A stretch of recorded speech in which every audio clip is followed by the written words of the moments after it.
people with lighter skin or with more European features tend to have a closer proximity to whiteness, which leads to different forms of privilege. For example, the paper bag test or how Band-Aids are supposed to be flesh-colored. Skin-lightening products cost Black and Brown communities our money and our health. Companies profit off the sales of toxic chemicals that feed fears rooted in colorism. When we buy products such as skin-lightening creams, we are hurting our health and our identity while making these companies rich. Companies use social media and advertising to target young people into buying these toxic products. So recently, I've noticed that I get a lot of advertisement on my social media feed on creams that can get rid of acne and acne scars. But then when I looked into those products, I've noticed that they do contain skin lightening substances that can change your skin tone and skin color. When I was younger, my friends and I used to compare our skin tones, and as if it was an accomplishment, no one with a lighter skin tone would brag about it. As young children, we were presented with the idea that lighter skin tones were more beautiful than darker skin tones. Scrolling on social media, my friends and I were recommended with harmful products that we unknowingly bought and tested on ourselves. A particular friend of mine developed patches of lighter skin tones and became insecure with it. And later on, she sought professional help from a dermatologist. As I was growing up and a young person getting a phone, I would just get advertisements like one after the other on Instagram and Facebook of skin lightening creams. And it was so, you're a young person, you're growing into yourself, you're grappling with already so many things as a young person, and it was really, it was disorienting. I am Faduma, and I am confident the way I look. I am Behja, and I am young and aware. I am Lily, and I am powerful. I'm Tuange, and I'm very proud of my dark skin color. My name is Binta Kante, and I am so proud and blessed to have been born with the skin that I'm in. We can rise above colorism. Skin color does not define beauty. We do not need to spend money using toxic chemicals to change who we are. Social media is not real life. You can create change and you can help. Educate yourself, your friends, and family. Be conscious of where you get your beauty products from. Schedule an appointment with a licensed dermatologist or primary care provider. Follow BeautyWell to learn more about these harmful products and find ways you can help end skin lightening practices and chemical exposures.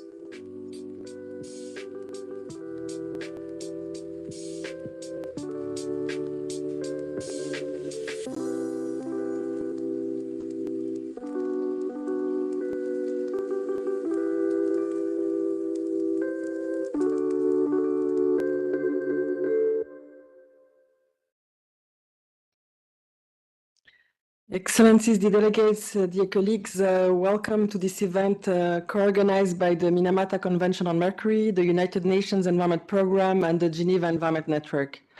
For those who are only now joining us and missed the video, the excellent video that we have just seen, the link has been shared in the chat.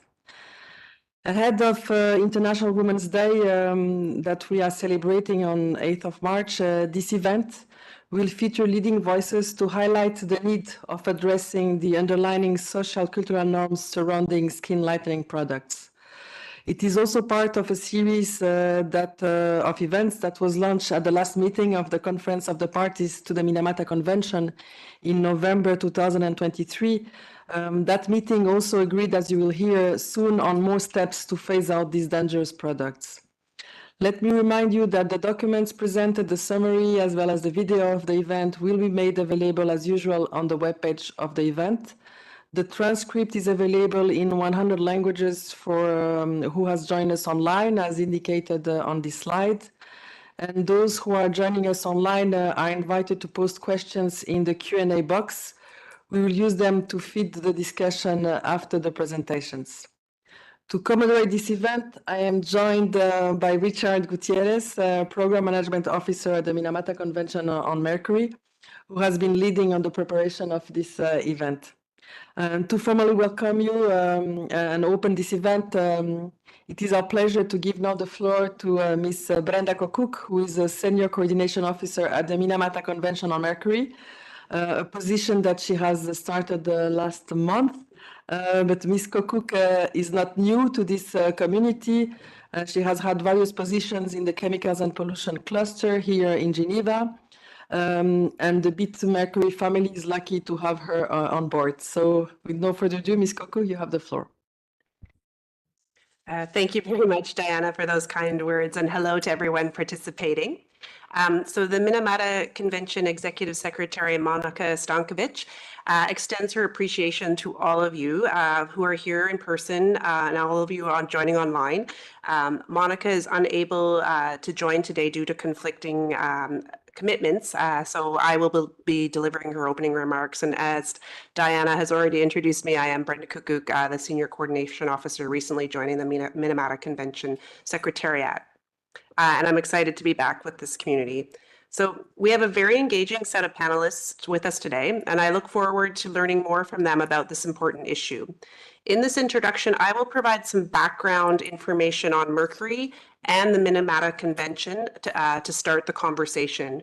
You are well aware of the well-established scientific understanding that mercury is very harmful to people and to the environment.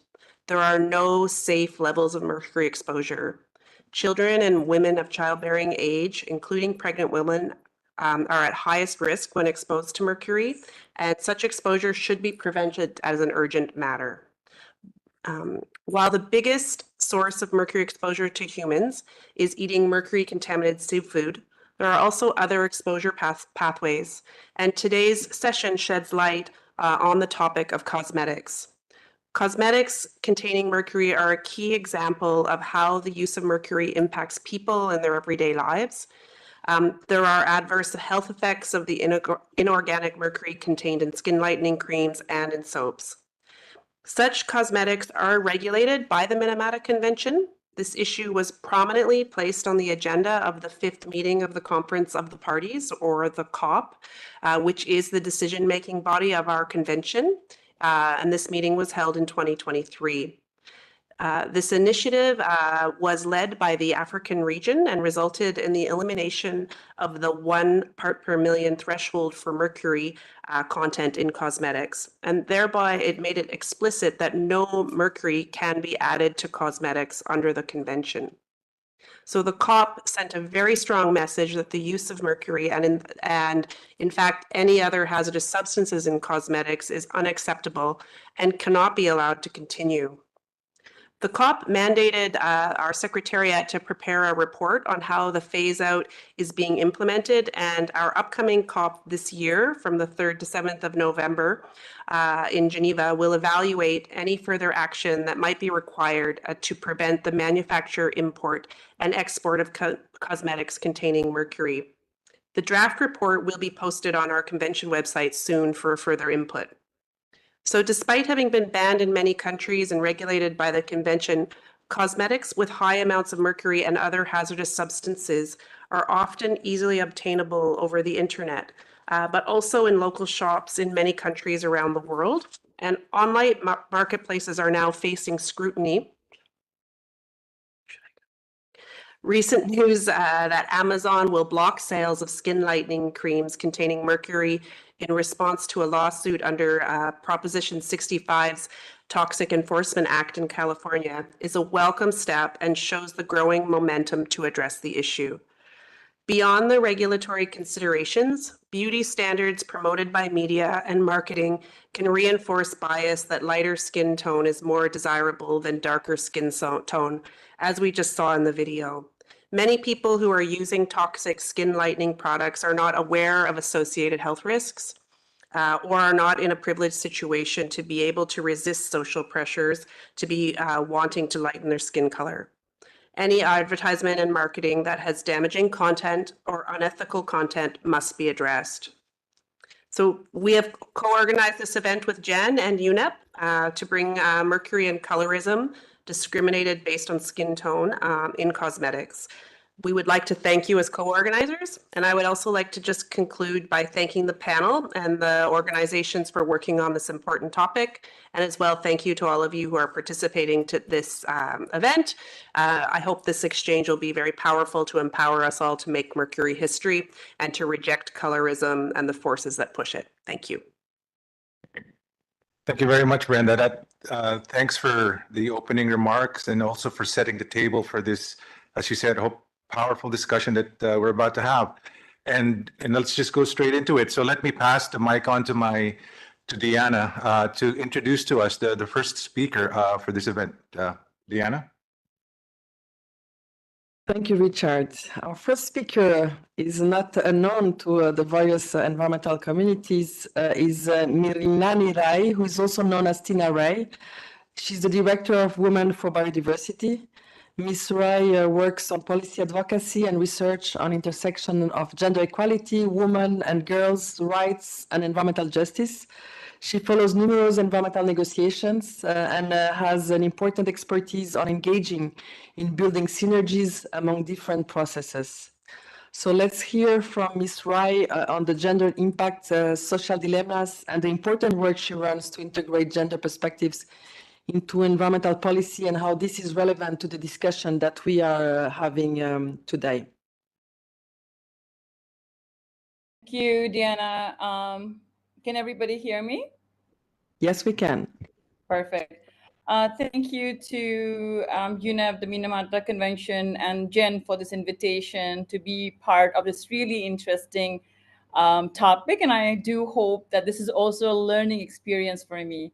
So I do also hope that some reflection that I may put will be helpful for this discussion, but also for the International Women's Day, a really great topic to start the month with. I'm going to wait for my presentation. Okay. So thank you so very much for that. We can kind of go to the next one. So first, I really also want to thank Diana for showing the video from the youth, because I think it is really very important to set the stage and look at the aspiring self-confidence and the, I would say, importance issues that some of the young people brought forward to us. Right, because I will definitely say that when I was their age, I was not that wise. And this is why I'm starting this off, is because we're talking about skin lightening products. I don't know in this meeting how many of you all, at least I don't know, for my age, grew up with this idea that it was normal. I have, and I'll admit to that, I have grown up being in a space, in a system that promoted that as something which was, you do it, it's something normal, because beauty was something, and I think it still is, and it's become much more burdensome in these days of using skin whitening. And I think I just want to also say that when we're looking at skin whitening, I am from Asia, and understanding that in this region, this whole idea between dark skin, light skin, and what is the idea of beauty has always been on fairer skin. And I also what really wanted to talk about is it's not only about saying it's whitening.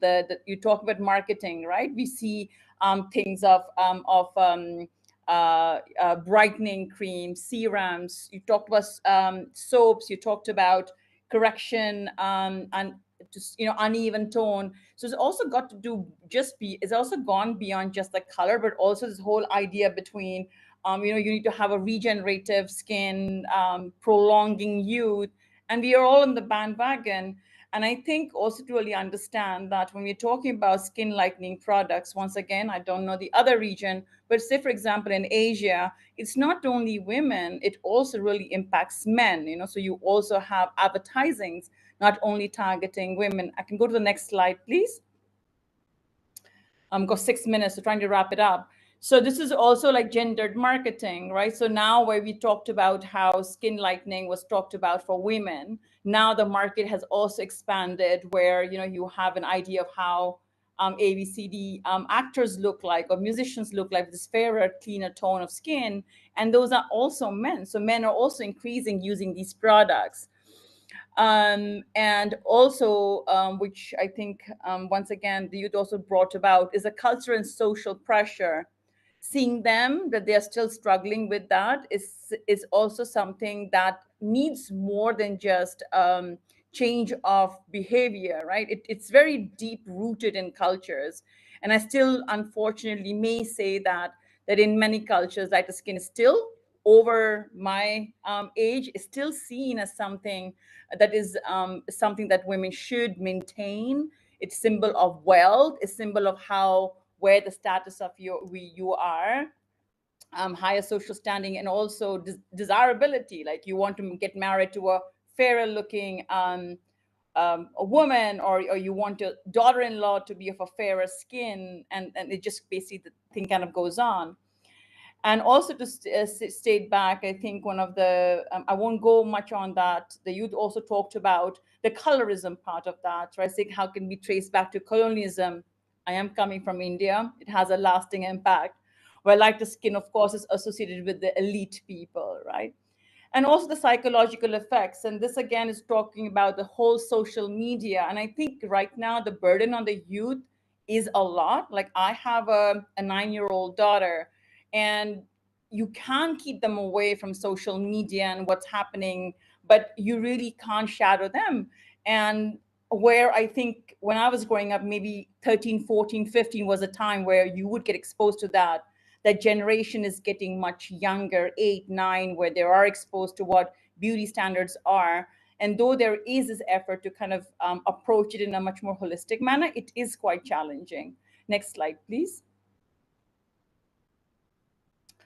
So I think I would also say that I didn't want to only have the glass half full, but also saying that very briefly that there are, like, say, for example, there are these global movements that are happening around, being comfortable in your skin.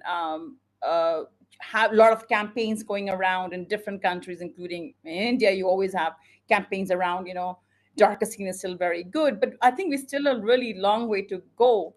And I think there's also increasing awareness. And again, briefly looking at how the raising awareness about the health risks. And this is where, the Minamata Convention, a lot of the projects that are working, a lot of civil society that is working on, a lot of the women groups, youth groups, there is in that activism and awareness going on, which, to be honest, I did not have when I was growing up. So in that way, I think it is definitely really very encouraging to see that also the acceptance of natural skin tones. You can go to the next slide. I'll keep talking.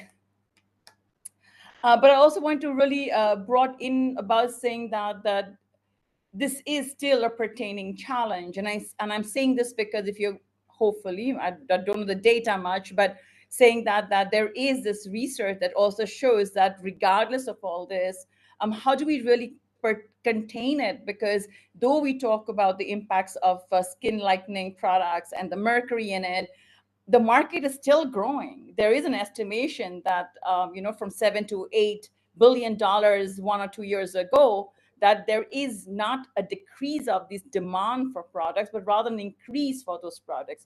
So skin has kind of become a branding, like, we need to be this absolutely flawless person. Then, of course, for, like I said, for challenges, it's a social media outreach. It could be good, but it's also bad. So much of information there. Next, please. And I'm running out of time. I'm going to quickly go through this quickly. So this is what I was really talking about, of seeing how this market research has shown that there is actually going to be this increase in demand rather than the decrease in demand. Next slide, please. I think this is one version older. Yeah. So this one, what I wanted to kind of stress out on is, this is my last slide. I'm really looking forward for the other experts to also join in. I wanted to come in to see, like Dan talked about, the linkages. Now, understanding the social context, the cultural context of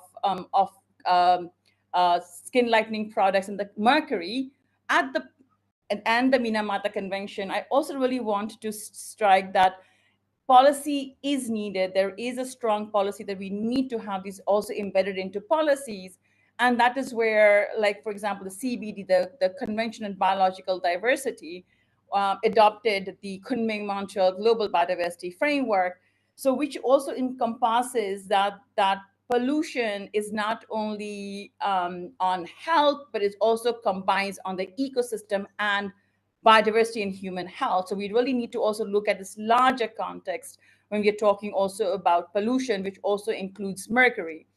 So in the last, these are very quick points saying that, so mercury in the skin lightening products ties directly into these goals because it contributes to pollution. There is toxins in the environment, and I think there have been a lot of study also happening where if you use the products, you're talking about pregnancies, you're talking about young women, you're talking about how skin lightening products rubs off on your clothes, it gets washed off, the water gets into the drainage. So there are these interesting research work coming up to really say how these simple things where we don't see it's connected with the environment there is a link there. And of course, health impacts that some of the colleagues already share, including in particular to women. So I think with that, Richard, I'm going to end. I think that was the last slide from my side. All right. Well, thank you so much, Tina. Thank you very much, Tina. I really appreciate it, especially how the way you related your own experience to the problem. And towards the end, you were able to bring it back because fundamentally these issues are not abstract. These are personal issues for everyone. Mercury poisoning as well. And thank you for also for highlighting that. And then, moving on to our next speaker, it's a great pleasure to introduce to you Amira Adawe. We had a chance to work with Amira back in 2023 during the 5th conference of the parties, and we had a side event on skin lightening products that contain mercury as well. So Amira has more than 16 years of history of working in public health, including in local, state, and community-based public health programs, research, and policy. Amira is the founder and executive director of the Beauty Well Project. So if you caught that video earlier on, that's a product of the Beauty Well Project. It's a nonprofit organization that aims to combat skin lightening and chemical exposures, address other environmental impacts, and improve community health literacy in the United States and globally. In her presentation, Amira will give us a historic perspective on the issue of colorism and discuss further the influence of social media and advertisements on colorism. So without much further ado, Amira, the floor is yours. Thank you so much, Richard. Thanks to everybody. Great to see you, Goshia, there. So I really appreciate to this invitation to talk about this issue. Before I get into my presentation, I just want to mention that when I talk about this issue, I talk about in very intentional ways because of my lived experience of colorism at very young age, but also historically over the years, seeing how it impacted some of my family members in terms of the use of skin lightening products and all of that. And that's one of the reasons that I have founded this organization to address this issue, and it became my public health passion and work. Next slide. So I just want to talk about briefly historical perspective and then get into the social media advertisement, the impact and ways to address. Next. So we all know that, and earlier the video also discussed, but I just wanted to mention briefly colorism. We know that it's a huge bias against skin color. Basically, the term is that it's a discrimination against skin color, and it's globally and deeply rooted in many cultures and practices, and it's embedded in systems, every systems that we deal with, whether it's a media, images, representations, the languages, and it changes all how we behave and what we use and what we tend to get through the media and all of that. And it's deeply rooted into colonizations and slavery, those countries that have experienced slavery in the past. Next. So I mentioned slavery in the case of United States and other countries that have historically experienced slavery. Colorism becomes so much embedded in the systems to this day.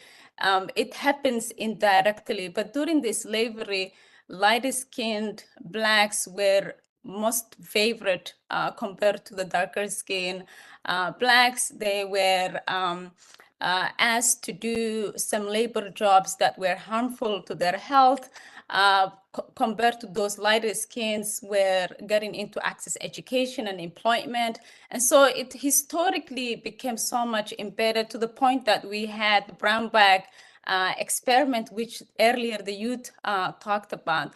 And then colonizations, many countries globally that now practices skin lighting went through colonizations. And so even when the colonizers left, now that we have a culture that actually promotes light skin, the light skin also associates with beauty standards. And so it's so much embedded in cultures, and it takes many years actually to undo. It become so much part of the social education and how people even attain employment or economic well-being.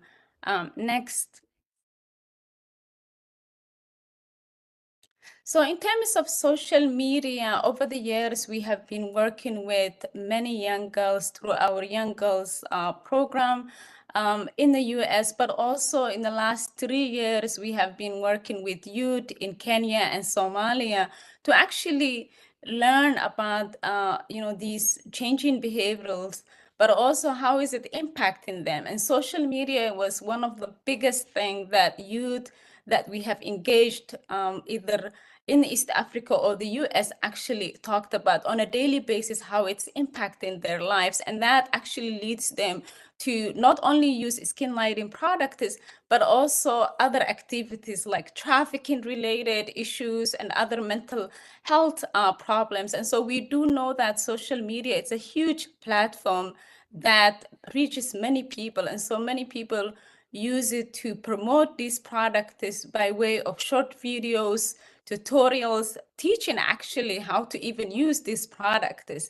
And then the youth talked about the lack of representation. Many of the youth actually that we talk to through our organization actually all the time talk about the lack of representation, whether it's social media or media in general. So this picture actually, it's a youth that I worked with 3 years ago in Kenya.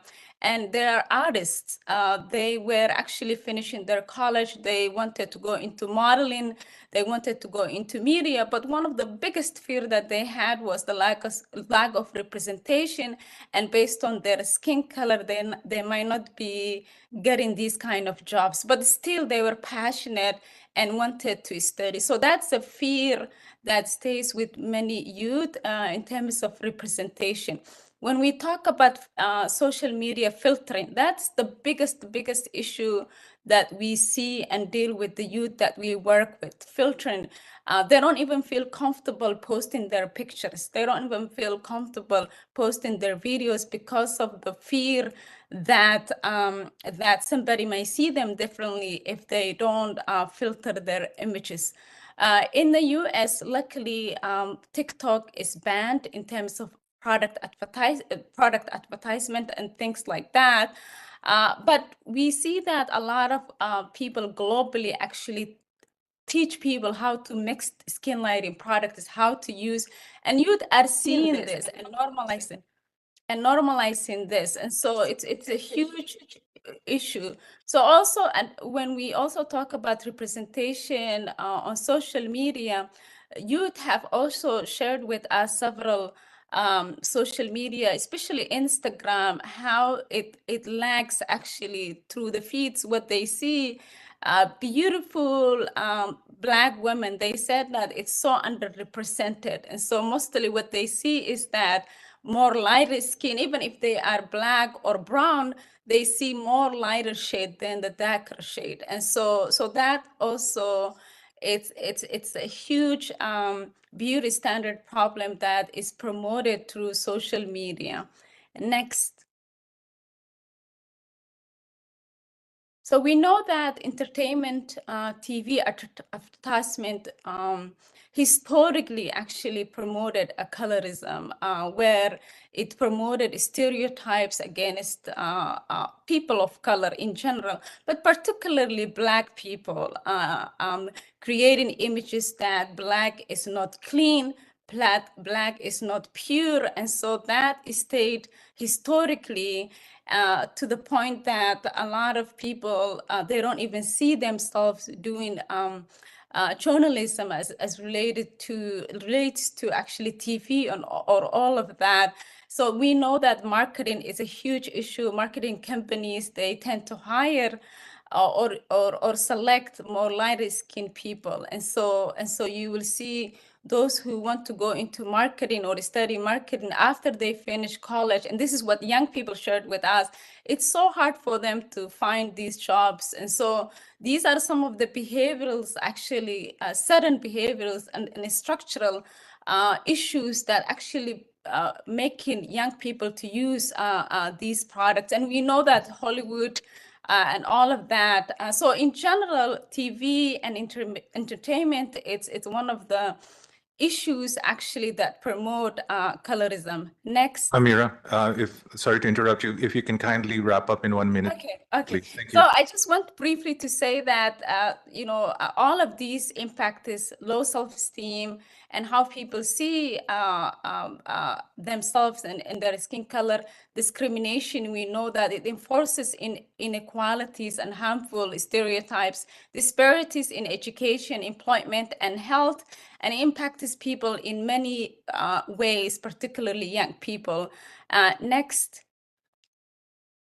And this is my last slide, actually. So I just want to say brief things that everybody can do it, which is to avoid actually pitfalls of color blindness, because that becomes a barrier for us to even address institutional issues and internalized racism and colorism in general.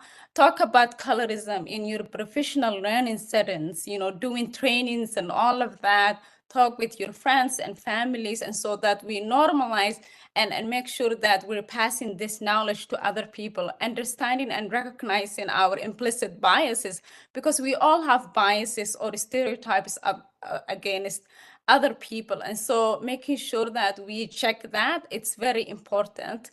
And then celebrating diverse skin tones and making sure that we actually redefined beauty standards. And so I just wanted to share. I know that 6 minutes or 7 minutes is really hard to cover this story, but I think this is really embedded in systems. And so unless we get into addressing these systems, we're not going to see a mad change. But I really appreciate all the efforts that has been happening globally, especially with UNEP and the Minamata, to really address this and uplift our voices. Thank you so much. Thank you very much, Amira. That's, providing the historical context and also the key point on institutionalized or systemic issue that, that we all need to address as well. And you've also mentioned a very good point on social media and how it filters and how it impacts youth. And I'm glad to sort of introduce our next speaker. He's from Liberia. His name is Anthony Blessing Bonki. We know of Anthony through the Chemicals Waste and Youth platform. Anthony is a public health advocate. He graduated from the University of Liberia with a BSc in public health and has a passion for leveraging social media to drive impactful advocacy around community wellness and human rights. As I mentioned, Anthony's representing the Chemicals Waste and Youth platform in this event. He focuses on chemical safety in the context of social issues and environmental justice. Anthony will be sharing his insights on how social media can be a powerful tool. So we've heard Amira talk about the negative impacts of social media, but he'll also look at colorism and how social media addresses that, and combating the dangers of mercury in cosmetics as well. So Anthony, welcome. The floor is yours. All right, thank you. Let me say thank you to the Minamata Convention as well as the Geneva Environmental Network for inviting me to share my view on the role of youth action in social media campaign to combating toxic mercury-laced skin-lightening products. So this is an important issue that is impacting my home country, Liberia, and communities around the world. So we are pressed for time. We'll go directly into our presentation. Slide 2, please. So in my country, I like to narrow down country Liberia, where a lot of young people are having access to the internet. So a lot of young people use the internet, social media, precisely Facebook, TikTok, Instagram, for over 8 to 10 hours a day. So the youth of the day view the world through interaction on various social media platforms. Now, as Western culture becomes even more accessible at the click of a button, I am seeing a major shift in the beauty standards in my community. As a result of this, young boys and girls strive to have flawless pale skin and begin to hate themselves in their black skin color due to just scrolling through countless messages they believe are targeted directly to them across different platforms. Now, it is even more easier with algorithms that the more content you share and interact with, the more content you receive.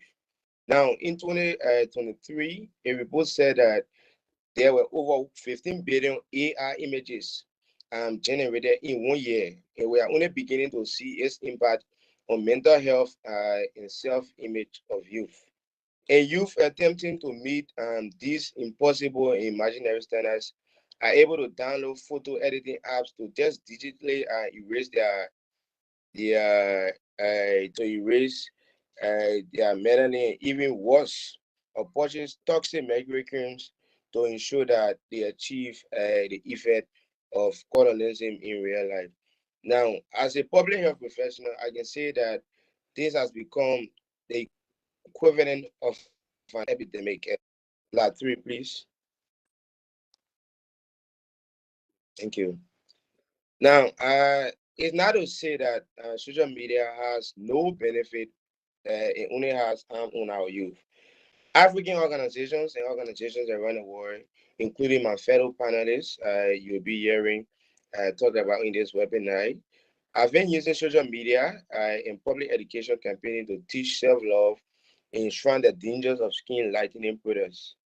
These campaigns have been met with rousing success in teaching our youth that they are perfect just the way they are, and there's absolutely no need to be ashamed of the skin they were born with. Now, they have been creating a culture of natural beauty and pushing against the narrative that drives people to harm themselves with toxic skin lightening creams. That we need to take a step further with clear messages and a right to know the impacts of those products we put on our bodies. Slide 4, please. The chemical and waste youth platform have been leveraging these digital strategies in social media to connect youth around the world on advocacy around toxic chemical, hazardous waste, and pollution. One of the outcomes of this digital connectivity was hosting over a dozen youth consultation across regions to develop a first global declaration on presented to the World Chemical Conference in 2023. Our membership is over 1,800 individuals and organizations.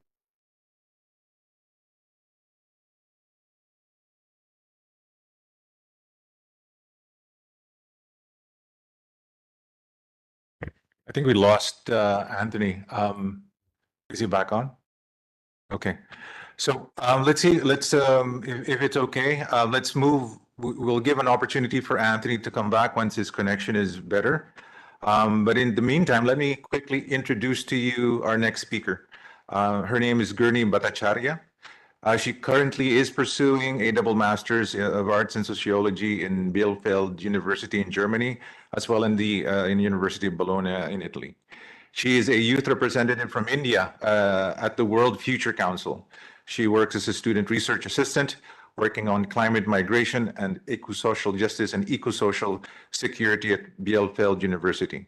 She's also a co-founder and admin of an initiative called Scopia, a free platform to share social science-related academic and job opportunities with global social enthusiasts. In her presentation, Gurney will give us a perspective of the issue of colorism in skin lightening products that contain mercury in Indian cosmetics. So, Gurney, it's a pleasure to have you. The floor is yours. Richard, yes, the control is given to me already. Yeah, okay, perfect. So thank you, Richard, for the introduction and organizers for the opportunity to be a part of this timely event.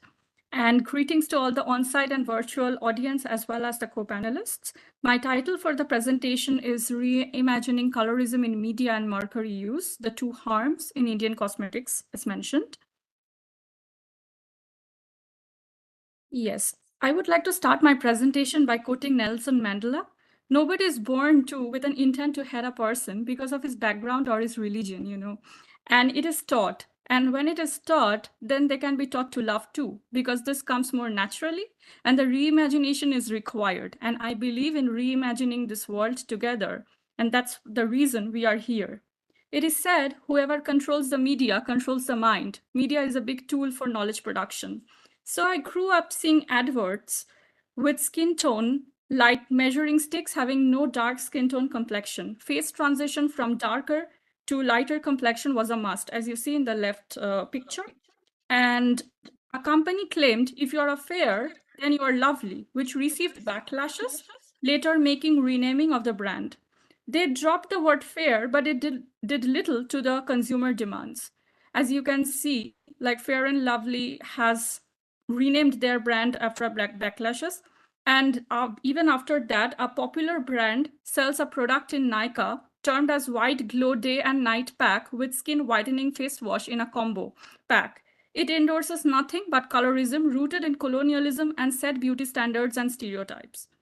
And it's still today that is evident.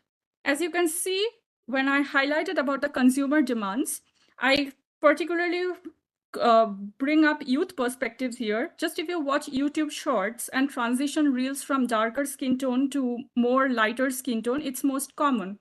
With most views, as you can see, this transition reel from this person has 1 million views and 27K likes, as well as even when clinics are prescribing not to use certain skin lightening products, there are comments from users to make a video on what products they can use instead as alternatives, even as natural solutions. As you can see from this comment in the backs, like make a video on what can be used instead of saying that stop using skin lightening and skin whitening products.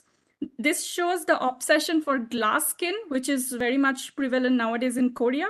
And skin whitening is for real and deeply rooted in the Indian mindsets, especially youth mindsets. How can we not talk about the role of Bollywood celebrities, you know, because they have been doing brand endorsements for skin whitening and skin lightening products for years.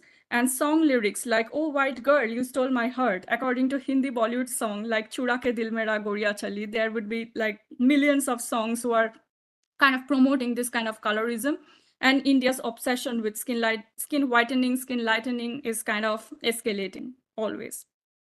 And of course, from celebrity trolls in India, especially in Kolkata, for skin color to recent this year in 2025, Keralian teen committed suicide.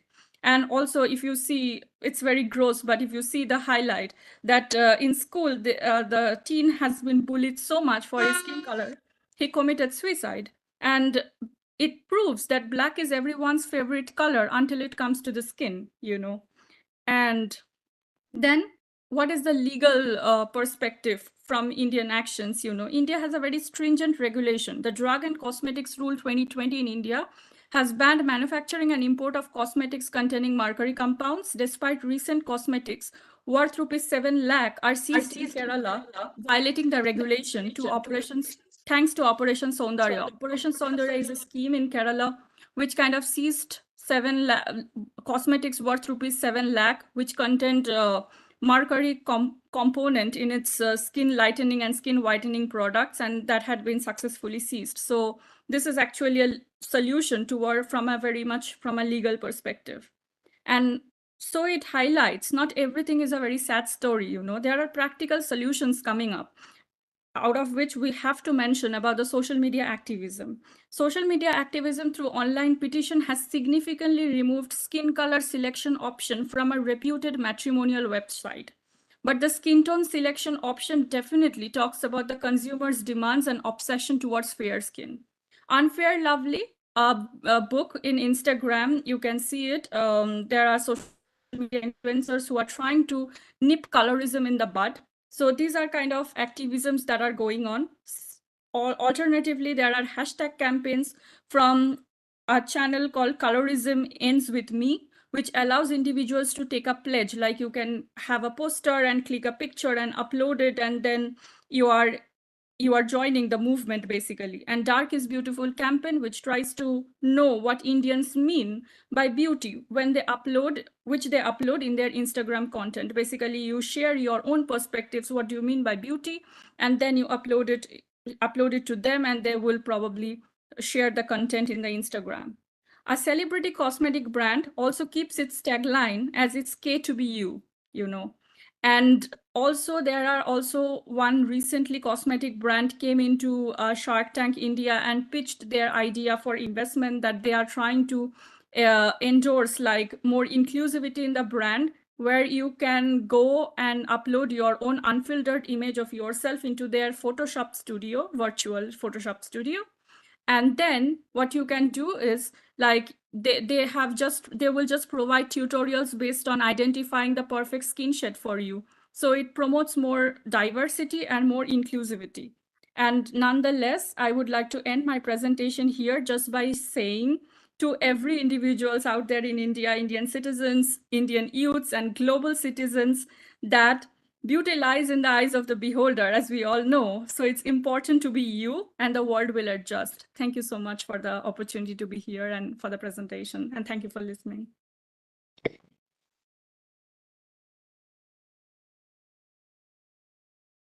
Thank you, Gurni, for sharing what has been happening in India and your insights on this topic. Very dynamic presentation. The last leading voice joining our panel today is Ruth Andrade from Lush. Ms. Andrade has led the environmental strategy at Lush Cosmetics since 2007.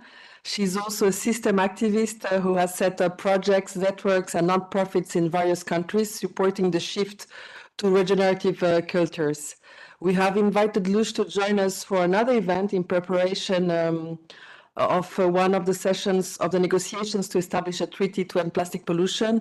And we saw in that area the commitment and the solutions put in place. We are delighted to have Lush back with us on the topic we are addressing today. So let's hear from Ms. Andrade on how a private company is leading with the issue we are discussing today and keeping its supply chain clean. Ms. Andrade, over to you. Thank you so much. Hello, everyone. And I feel really privileged to be here. I have already learned so much and taken lots of notes on how we can continue to be allies to end colorism. I work for Lush. We are a cosmetics company that's based in the UK. And if you go to the next slide, we are well known for having colorful soaps, like you can see in the next photo. Can you change to the next slide?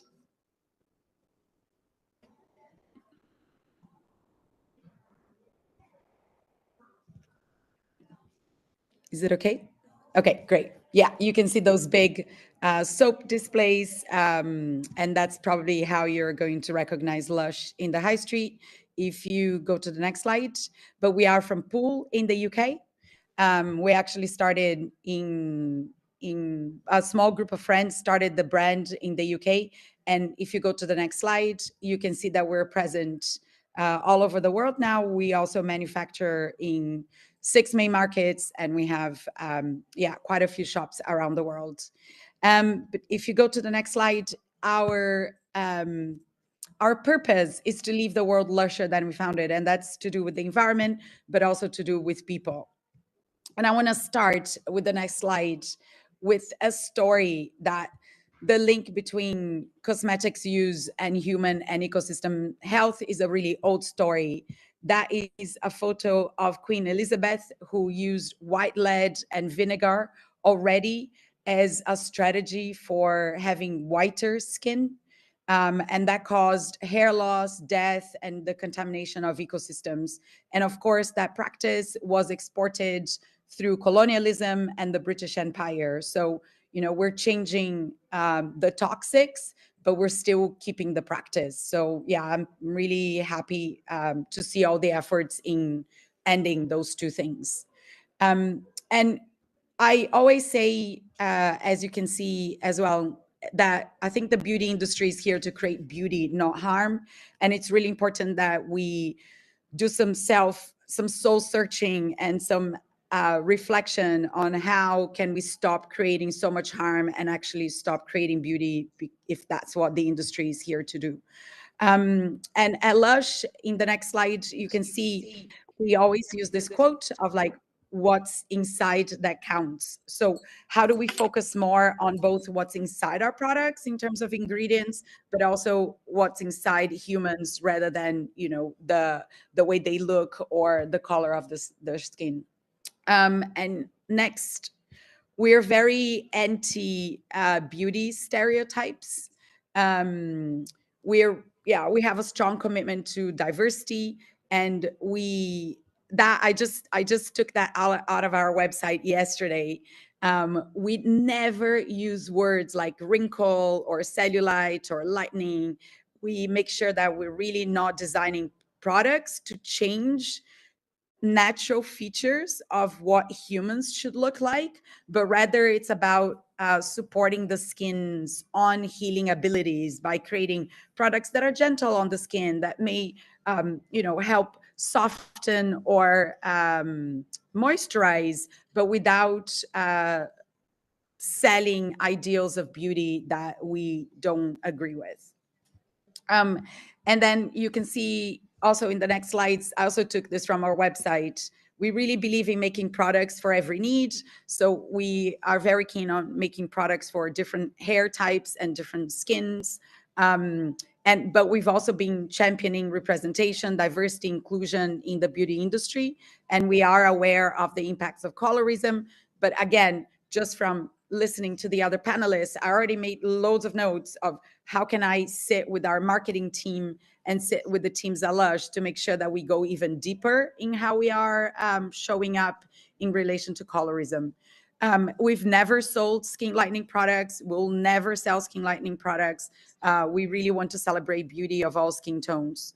And keep challenging the industry norms by always featuring real people. So if you go to the next slides. So we often take models from our workforce. Like we ask people from the stores if they want to model, and we're really careful about our choices and representation. And I think because there's been a lot of conversation about social media, I thought it would be interesting. If you go to the previous slide, sorry. I think it would be interesting to talk about our positioning on social media, which is quite radical. So as you may remember, in 2021, there were some leaked documents on how Facebook and Meta in general and Instagram, there were whistleblower reports by Frances Haugen, and how Meta and Facebook knew, and they had research of the harm that they were causing to teenage girls and the harm that they were causing to young women. And they just sat on the evidence and didn't really do much with that. So we took a very considered decision to come off social media. So if you go to the next slide, we stopped posting on Meta platforms and TikTok in 2021 as a reaction, because we felt that as a brand, we didn't want to attract our audience and attract our customers to a dangerous place, to a place that was causing them harm.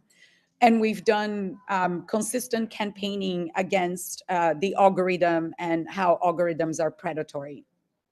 And I think to finalize, I want to end by saying that as many of my fellow panelists have said, we have a structural problem. And therefore, there is more that the beauty industry needs to do besides just not selling skin lightening products or having diverse models in our marketing campaigns. I think we also have a duty of care and a responsibility to tackle the root cause. So at Lush, we really believe that we need to use our platform to champion some of those causes. And we often partner with grassroots organizations on campaigns. So this was a campaign in the Netherlands and Belgium because St. Nicholas celebration includes the Black Pita, and there is so much blackface that happens as a celebration. So yeah, we for years have been highlighting this and selling a product to raise funds for nonprofits working on education of society. So yeah, you can go to the next slides. Those are, some of the signage. We're asking people to write a letter to their municipality, businesses, and schools to also raise funds, become a volunteer to replace a tradition of Black Pete. If you go to the next one. Yeah, and this, as soon as the Trump government announced a crackdown on diversity, equity, and inclusion, we immediately changed the names of 3 of our products in the US. And just a week later, we're selling products called Diversity, Equity, Inclusion, just to make a statement as a brand that regardless of what Trump government wants society to do, we're going to stand firm in our solidarity with the movements for more diversity, equity, and inclusion. I think that's all. Yeah, thank you so much. Thank you so much, Ruth.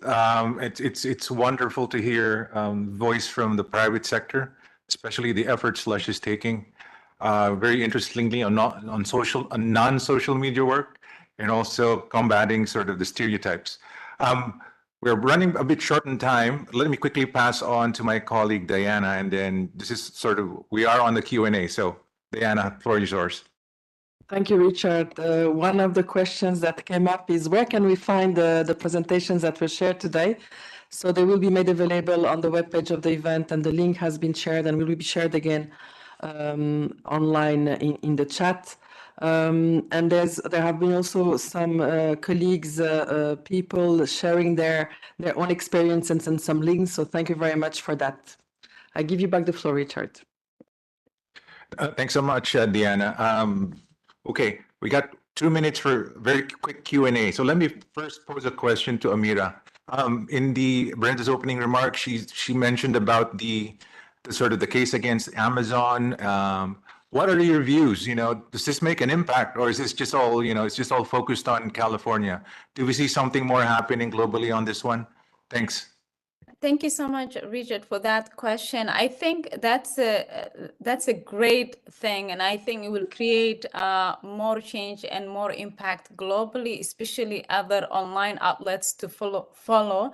I remember in 2019 we did a huge campaign against Amazon where we provided 25,000 petitions from communities all over the US being against Mercury in skin lighting, especially sold on Amazon. And they removed that 15 products, not only from the US, but also from the UK.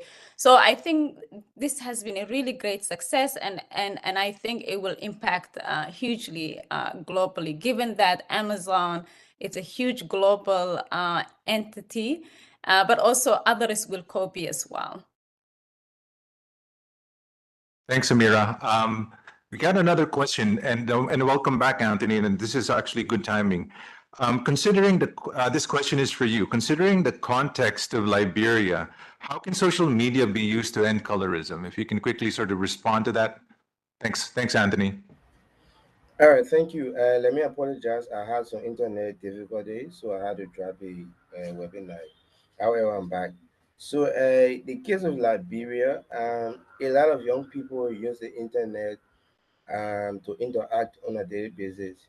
And the internet has been used to mitigate some level of stigmatization as it relates to some public concern. Now, considering the context of Liberia and how many young people use the internet, There are two ways that have cataloged that we can use to end colorism in Liberia. One is a lot of people have used cream these mercury products because they don't know the public health implication of them on their health. So social media can be used to create hashtags, educating people on the implication, the public health implication of these creams on their body. Two, social media can also be used to create hashtag telling them that they should embrace their color. I mean, whether they are black, whether they are white, their color is their color.